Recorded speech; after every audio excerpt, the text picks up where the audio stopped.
Yeah. Hi, everybody. We're going to try something new today. You are going to hear my voice as you watch our Advisory Council PowerPoint. This will save us some time at our next meeting. As you might remember, our purpose for an Advisory Council is to help me make programs and discuss results about my programs. This year I'm going to put you to work a little bit more, and you'll see more about that in a moment. Here are our members as of this time. You notice there are 2 question marks. I would love to have a couple more parents. So if any of you know of a parent that you think I should contact, please let me know and I will be happy to do that. Also, I would love to have more community business people. So if there's a business that you think I need to be in contact, I can do that also. You can just email me that information. What do you know about me, the school counselor? This hasn't changed too much, but for those of you new, here's a list of some of my credentials. I did add in there about being the semi-finalist for the National School Counselor of the Year. I did get to see Miss Obama, which was pretty cool. First, I want to define something called ASCA and RAMP. ASCA stands for the American School Counselor Association, and RAMP stands for a Recognized ASCA Model Program. In Baltimore County Public Schools, if you look, we started back in 2012 to 2013. All of the components of RAMP was divided into smaller chunks. And over the last several years, we have been adding a little bit more each year. So I have already completed the white level, the red level. Last year was the black level, and this year is the gold level. The big things being added this year is small group curriculum that I have to turn in and small group curriculum results report.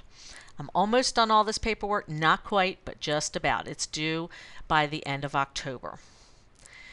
These are some of the documents that I need to turn in. As you can see, it's quite lengthy. Most of it's electronic, but I do believe they want a paper copy also. Now, here's some results from last year's Closing the Gap reports. I had 3. My first one was the hand-in-hand program, and here are the results. 66% of the intermediate students showed an increase in positive self-esteem scores, which I think is great. There were 50 students included in the final data. You know, we're very mobile. 54% decreased their number of behavior referrals, and 92% had either 0 or decreased their suspensions for last school year. 100% of the students were promoted to the next grade. Of the 17 primary students with MAP scores for comparison, 70.6% improved their reading scores and 88.2% improved their math scores. The Thrive Report results for 50 students showed that 80% were in categories that were either the same or improved for the year. And the data does show that this program was effective in decreasing behavior referrals and suspensions, as well as supporting academic achievement. Now, the next Closing the Gap report I did was my possibilitarian groups. They are my Operation Graduation. You might remember them being called that in the past. These were 4th grade students. I had a boys group and a girls group. This is the data, which I will let you fine-tooth later. Green tends to be a good sign.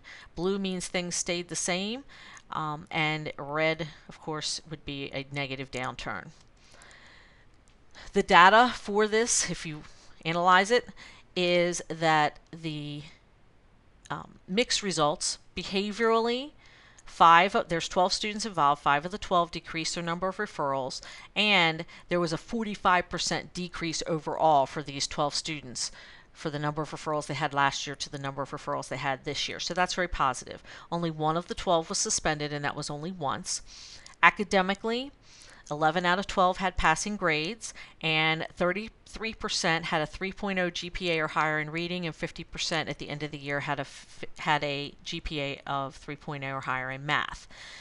Unfortunately, we ran into the problem with these are intermediate students. There is no end of the year MAPS data to compare because they took PARCC. Looking at Thrive Report scores, they're not real positive. 50% of the students started the year in that danger category, and 75% ended the year in that same category. So that's of concern. Their attendance was good, and the students definitely enjoyed the group and felt that they benefited from the group, as the comments say. My third Closing the Gap plan last year was to take a group of fifth grade students, boys and girls, that were on the cusp of achieving at the higher level on their MAP scores. So it worked out perfectly that I got 6 names. One student's parent did not want their child to participate, so I had 5 students in the group. We read the book, How to Eat Fried Worms, and focused on academic skills as well as talking about bullying and social skills and so on. Overall, the data showed positive trends, but I wasn't able to analyze because when I started it, I did not realize that we weren't going to have end of the year MAP scores. So 3 out of 5 improved or remained the same on their Thrive scoring, and 80% earned an A or a B on their fourth quarter report card in reading, which is good, and we only had 1 who scored a C.